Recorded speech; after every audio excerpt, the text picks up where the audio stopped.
Hi there, Mina here, Tanasiriani. It's the it's Thursday, 3rd of April, 2025. I'm here in Rio Branco, in the state of Acre, Brazil. Just about a week ago, a bit less than a week ago, I came out of the jungle, and I'm kind of like gradually heading my way back to Finland together with my husband Wainu after spending about 2.5 months in his village, Boavista, which is a few hours boat drive from the municipality of Jordão, which is the most isolated municipality in the state of Acre here in Brazil. Um, it's been it's been a challenging time for me, a really challenging time. The whole time that I was in the forest, in the jungle, I almost really didn't want to be there. I was like, what the fuck? uh, and now and things happened that I really didn't like.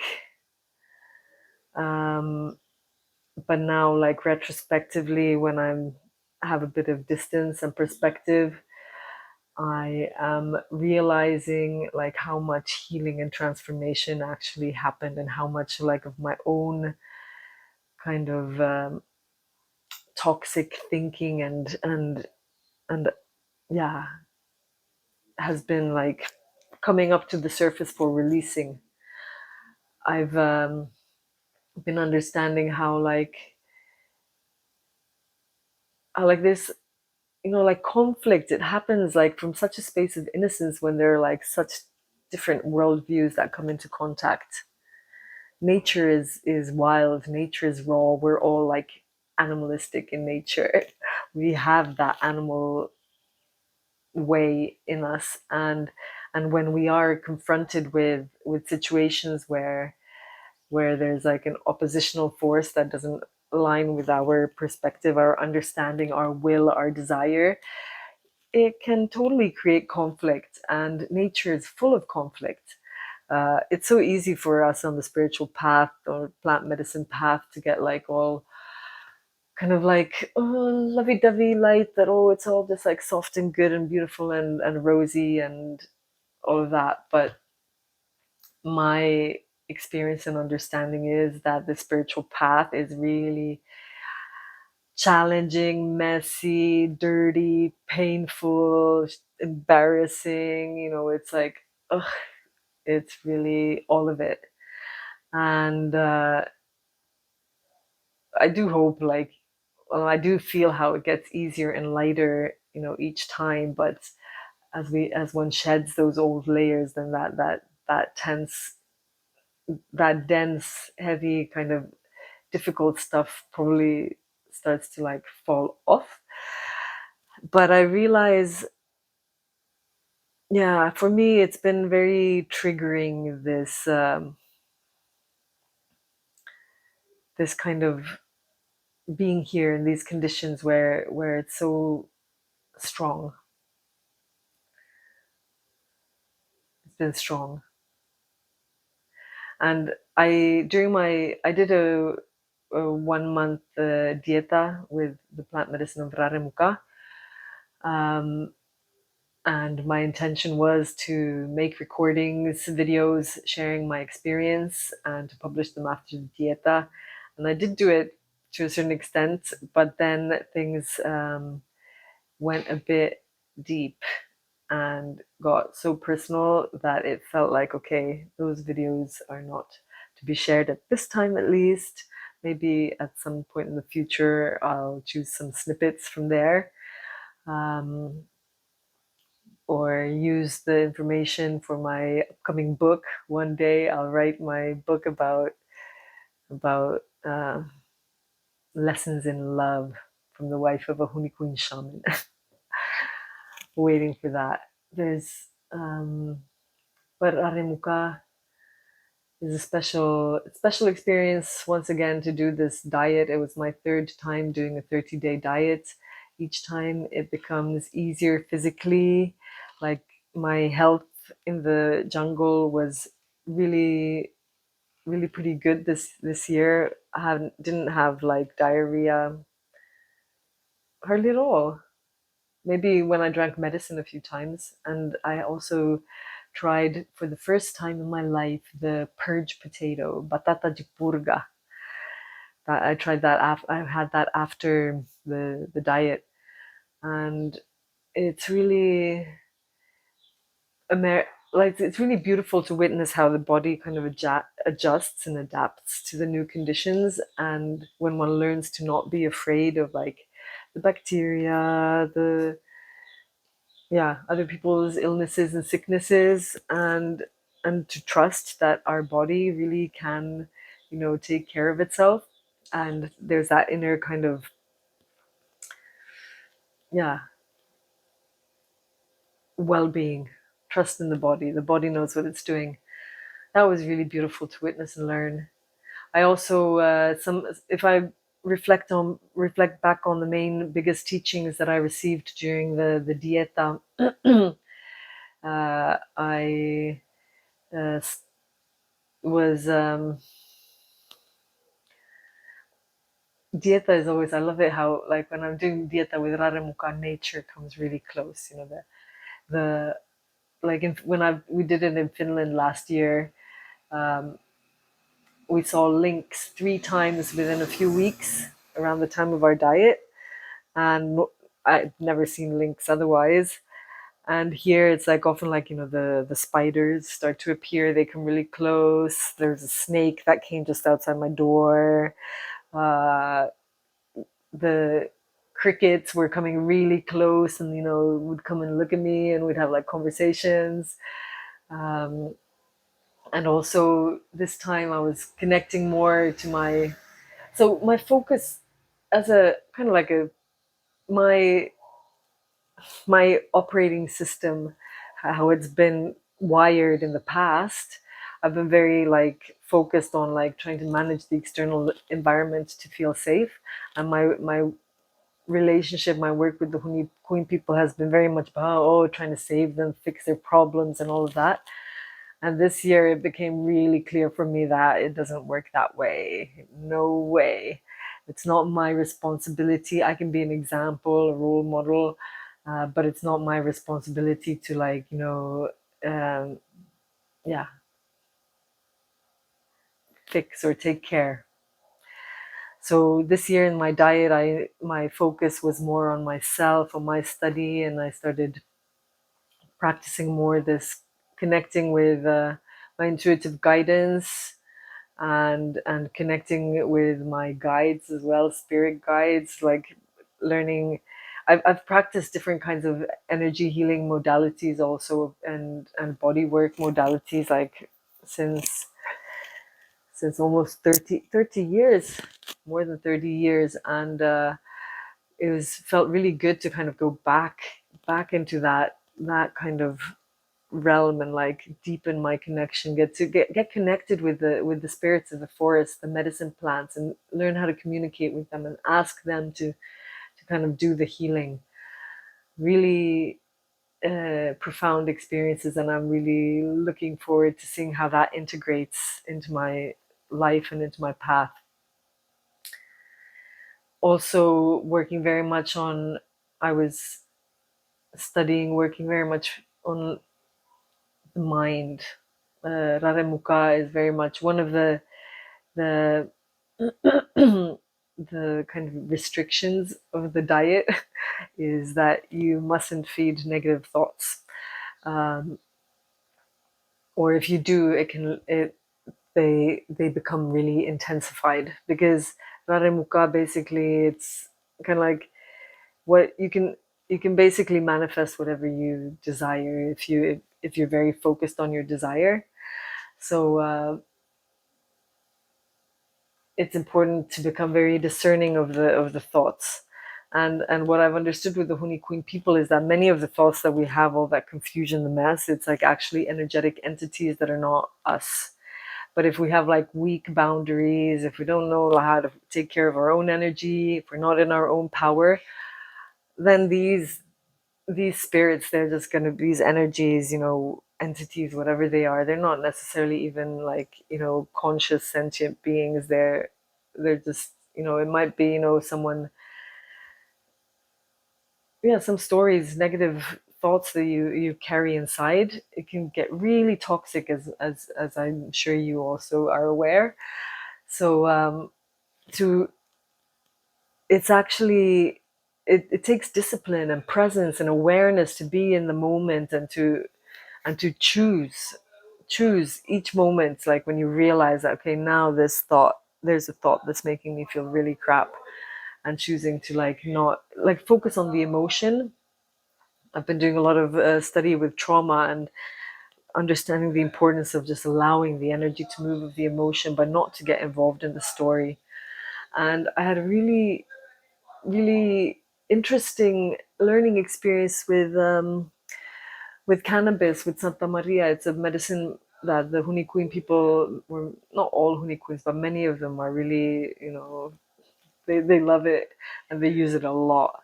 And I'm not saying that their relationship with it is always a healthy one. I think it's a bit, it's, yeah, they have their trauma history, and they're very animalistic. They're after their desires, meeting their desires, and they believe that, oh, okay, if you shibu, if great spirit brings you something, yeah, you receive it with gratitude. And so if there is Santa Maria cannabis to smoke, then let's go for it.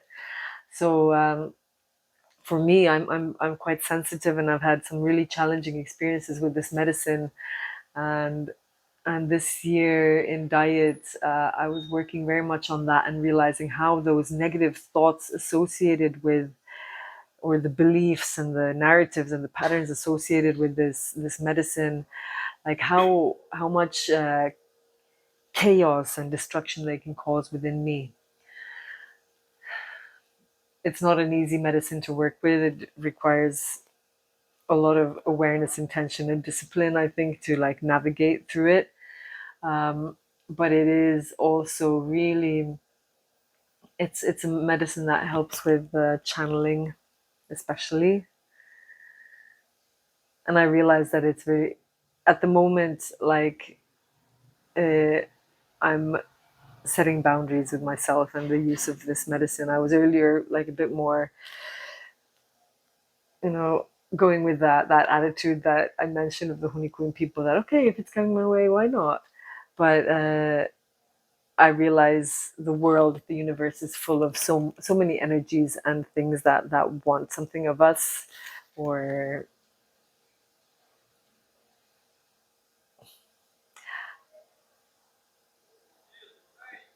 like it's important. It's not. Yeah, I'm just thinking like it's like, do they want something from us? But we also want something from them. But we need to be clear of what we want from them, and to actually consciously receive it as well, to not just like bypass it and just keep going back for more. But I was fascinated by, because in the past I often have had this experience that when I smoke I get really like um, confused. I might get dizzy. I like even faint sometimes, uh, and get really negative and pessimistic, and like it like brings to the surface a lot of like the stuff, right? And I realized that when that those things were coming up, if I could like readjust my story, remember like, okay, that is a story that doesn't, there's a story that is trying to interfere. And what actually I realized after the diet was that resistance, that fight against the part of me that was making me feel like not good with this medicine, was a part of me that was trying to protect me from finding out the things that Santa Maria was showing me, was going to show me. So it's like a protective mechanism, because Santa Maria like opens the portals, and you become aware of stuff, and not all of the stuff that, there's parts of us that want to know everything, so that if that maybe for micromanaging purposes, to help us create a sense of safety.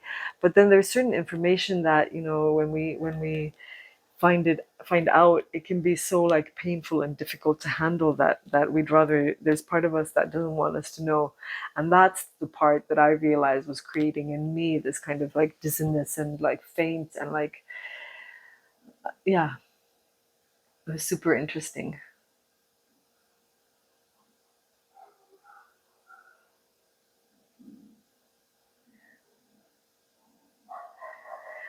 There were many beautiful experiences, many stories to tell, and I'm sure I will be sharing some of these in other contexts.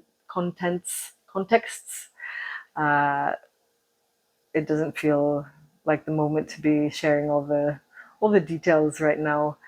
Um, I'm working on at the moment finalizing my Spirit Sing songbook and making it available online. And I'm also working on setting up this 8 month online, 7 or 8 month online kind of journey together called the Boa's Way. And you noticed I was like, oh, it's there's that resistance, that fear of getting involved. I got the vision, the contents is there. Now I'm figuring out how to get it all set up in online in this kind of Kajabi portal. And it's crazy like how much money goes into all this IT infrastructure and being here, traveling. It's been super kind of scary, and yeah, to invest, like how much money goes into like making oneself available and doing this study and this path. But it's got to be done. So it's coming. I'll let you know when it's ready.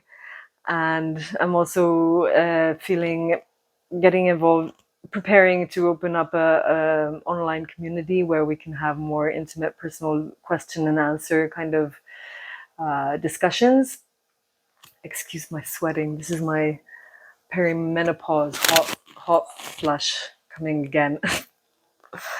Interestingly, it stopped while I was in diet. I was having super intense hot flashes when I was before I started, and maybe about a week into the dieta, it kind of like it stopped, and about a week afterwards, it started again. I don't know if it's the lack of salt or lack of sweet that contributed to it. I'm curious. I'm going to be experimenting, I guess, a little bit if something helps. But or maybe it's, yeah, I don't think it's like the stress, because I was less stressed, I guess, during the dieta, because there was more space and time, and not so much other people's stories and other people's energies. But I'm curious about this how like the symptoms were so different while I was there in the diet. Okay, so I guess part of this perimenopause is also having this blank, like brain fog, going blank every once in a while. That's happening a lot with me, and it's kind of makes doing these videos and doing this work more challenging as well. But we're human, and let's not let our humanness and our imperfections stop us, shall we? So I'm really grateful to all of you who are thanking me for my videos and my post shares, and appreciating the authenticity of my sharings. It's it's it feels good to be authentic, you know. But at the same time, there's like there's something about when you step into like a professional role. There's a need to also be a bit like discerning about what all you share and what all you speak about. So yeah, looking forward to connecting. So I might be a bit quieter with the videos here, or because I want to bring it into this portal space, because it feels important for the discussion and the dialogue, that I get the questions and I answer the questions rather than I'm just talking about myself. So yeah, Thank you for being here. Thank you for being part of this journey. And thanks for your patience. And I hope you're all doing okay out there. There's many people speaking about how it's really intense times energetically. Apparently, things are going to ease up. That it's been a bit of a stagnation period the last few months. I certainly feel like it has been.